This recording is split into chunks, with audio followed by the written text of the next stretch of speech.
Exploring hobbies by Meena channel की viewers का अभिनंदन है। फ्रेंड्स, ये देखिए, ये ले रखी है मैंने छोले की दाल, यानी कि चने की दाल, और ये ली है मैंने काली उड़द की दाल। आज मैं इन दोनों दालों को मिक्स करके और बनाने वाली हूँ। तो लीजिए, मैंने मीज़र कर लिया है। 1 कटोरी मैंने उड़द की दाल ली है, छिलके वाली उड़द की दाल, काली दाल, और 1 कटोरी ही मैं बराबर की मात्रा में ले रही हूँ चने की दाल। चने की और उड़द की दाल यानी माँ छोले की दाल आज हम एक साथ बनाने वाले हैं, और इसको मैं बहुत अच्छे से रगड़ रगड़ कर धोने वाली हूँ, क्योंकि दालों में न केवल मिट्टी लगी होती है बल्कि इसमें आर्टिफिशियल चमक देने के लिए कुछ ऑयल वगैरह भी लगा दिया जाता है। तो हम इसको रगड़ रगड़ कर 3-4 पानी से धोएंगे। देखिए, पानी कितना काला हो गया है रगड़ कर धोते हुए, है ना। तो हम इसको अच्छे से रगड़ करके 3-4 पानी से धो करके और लगभग 2 घंटे हम भिगो देंगे। दोनों दालें हार्ड प्रकृति की हैं, थोड़ा सख्त प्रकृति की हैं, तो हम इनको 2 घंटे के लिए कम से कम भिगो करके, और अब मैंने प्रेशर कुकर में इनको डाल करके पकाने वाली हूँ अभी। और मैंने थोड़ी हल्दी, नमक और ये तेल मैंने डाल दिया है, और प्रेशर कुकर बंद, और एक बार तेज़ आंच पर चढ़ा करके बाद में आंच को मीडियम कर देंगे, और लगभग 30 मिनट इसको हमें पकाना है। 29 मिनट का टाइम होता है, हम 30 मिनट इसको पकाएंगे। और 30 मिनट पकने के बाद देखिए, ये दाल कुछ इस तरह से है। पानी भी पूरा खप चुका है दाल का, क्योंकि इसमें 2-3 सीटी आ गई थी। और इसके अलावा ये दाल की कंसिस्टेंसी अभी बहुत गाढ़ी है, तो हमें इसमें थोड़ा गर्म करके पानी भी मिलाना है, तड़का भी लगाना है। और दालें भी लगभग 90% पक चुकी हैं। तो चलिए तड़के की तैयारी कर लेती हूँ। यहाँ मैंने इस बीच 3 प्याज काट लिए हैं, और 3-4 ही टमाटर काट लिए हैं, अच्छा खट्टापन आएगा इसमें। और ये अदरक, हरी मिर्च और लहसुन का मैंने कुट्टा तैयार कर लिया है। इनको मैंने इसमें डाल करके कूट लिया है, दरदरा कूटा है, बिल्कुल एकदम बारीक नहीं पीसा है। तो और अब ये दाल मैं आगे की प्रोसेस जो है हांडी में पूरी करने वाली हूँ। हांडी जो कि मिट्टी की बनी हुई है। देखिए फ्रेंड्स, ये मिट्टी के बर्तनों में जब हम खाना पकाते हैं ना, तो उसकी न केवल स्वाद में वृद्धि होती है बल्कि पौष्टिकता में भी वृद्धि होती है। और उस दालें, ये दोनों दालें चूँकि थोड़ा सख्त प्रकृति की हैं, इसलिए इनको पहले प्रेशर कुकर में उबाल लिया, लेकिन आगे की प्रोसेस हम इस मिट्टी की हांडी में ही करेंगे। तो ये लीजिए, मैं इस हांडी मैंने रख दी है, फ्लेम चालू है, और अब ये दाल मैं तड़का लगाने के लिए मैंने ऑयल डाल दिया है। और अब ये लीजिए, बे लीव्स, इसका बहुत अच्छा टेस्ट आता है बे लीव्स का। और ये जीरा, और चूँकि प्याज डाल रहे हैं तो हींग की वैसे विशेष ज़रूरत नहीं है, तो मैं पहले इनको थोड़ा सा भून लेती हूँ दोनों को। और इसके बाद में हम ये जो कुट्टा तैयार कर रखा है अदरक, हरी मिर्च और लहसुन का, वो कूटा हम डाले दे रहे हैं इसमें। तो इसको भी हम थोड़ा भूनेंगे। तो इस तरह से भूनने की सारी प्रक्रिया और दाल के आगे पकने की जो भी प्रक्रिया है, वो हमारी इस मिट्टी की हांडी में ही पूरी होगी। मिट्टी के बर्तनों में खाना पकाने से में सौंधी महक भी आती है और पौष्टिकता भी बढ़ जाती है। और जहाँ तक हो सके एल्यूमिनियम का तो बिल्कुल ही बहिष्कार किया जाना चाहिए। आज मेरे पास स्टील वाला कुकर अभी था नहीं, तो इसलिए मैंने क्या है कि एल्यूमिनियम के कुकर में बस खाली एक बार दाल को उबाला है। आगे की प्रोसेस ये मिट्टी की बर्तन में पूरा कर रहे हैं हम। तो फ्रेंड्स, इस तरह से ये लीजिए, हमारे ये अदरक, हरी मिर्च, लहसुन लगभग भुन गए हैं अच्छे से। अब हम इसमें डाल देते हैं प्याज। तो ये प्याज भी अच्छा कोर्सली कटा हुआ प्याज है, बिल्कुल एकदम बारीक पेस्ट नहीं किया है, ना ही मैंने टमाटर का पेस्ट किया है। और ये दोनों ही हम इस तरह से तेल में ही भूनेंगे इनको, प्याज को भी, और गोल्डन ब्राउन होने तक, डार्क ब्राउन होने तक बल्कि प्याज भूनेंगे। और इसके बाद में मैं इसमें टमाटर डालने वाली हूँ। और टमाटर भी बहुत एकदम पेस्ट नहीं बनाया है।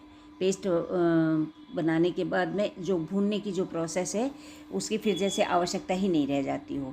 और ये लीजिए, प्याज को भूनते समय अगर नमक डाल दिया जाता है तो प्याज थोड़ा जल्दी भुन जाता है।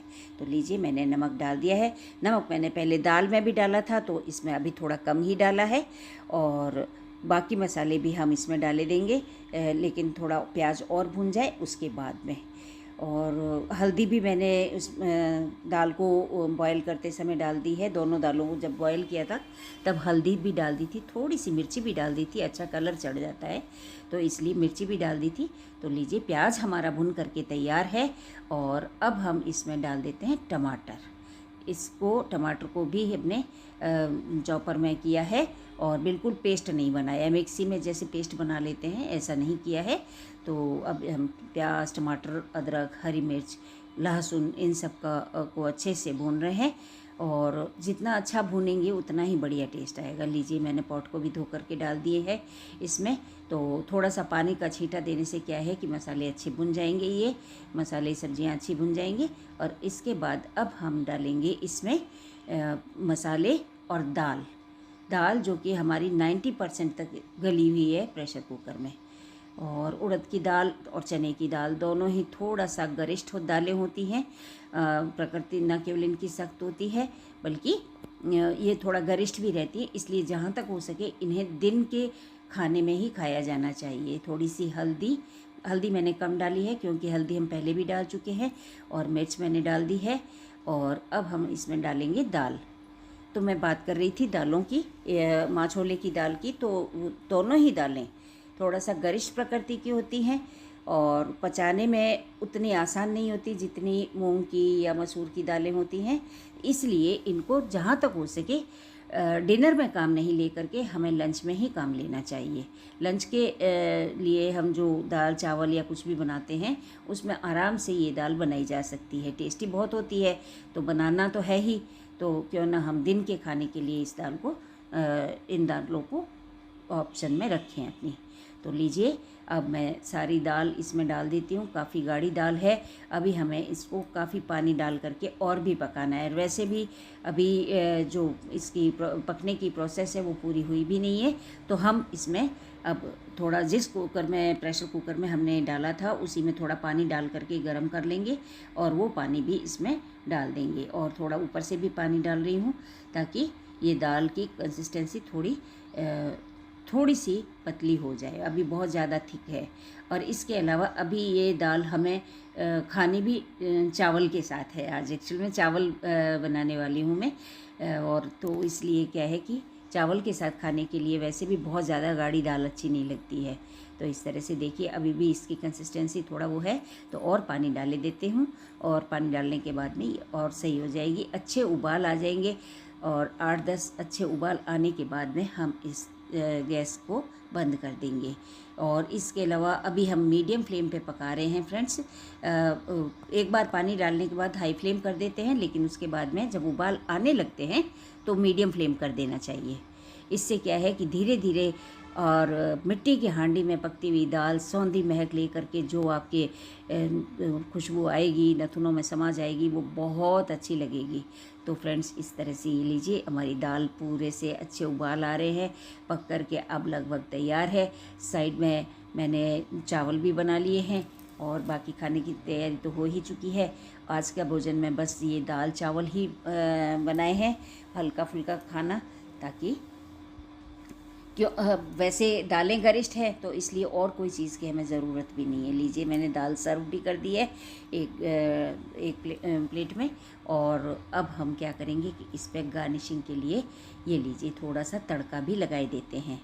इस तड़के से क्या है कि एक तो इसमें जो लाल मिर्च हमने डालनी है गार्निशिंग के लिए, तो वो अलग ही लुक देगी और इसके अलावा इसका टेस्ट भी बढ़ जाएगा। अब हम इसमें नींबू थोड़ा सा निचोड़ दिया जाएगा खाते समय, तो और भी अच्छा लगेगा। तो लीजिए प्लेटिंग हो गई है और यह आज के खाने में बस दाल और चावल, फटाफट बनने वाला भोजन, और बहुत ही अच्छे से पेट भी भर जाएगा और स्वाद और तो लगेगा ही, और सेहत के लिए भी अच्छा रहेगा। जहाँ दोनों दालें गरिष्ठ हैं, चावल उतने ही हल्के हैं, सुपाच्य हैं। तो इस तरह से ये हमारा एक बैलेंस्ड भोजन हो जाएगा आज का, और फटाफट बनने वाला, ज़्यादा कुछ बनाया नहीं। तो इस तरह से हमारा खाना तैयार है।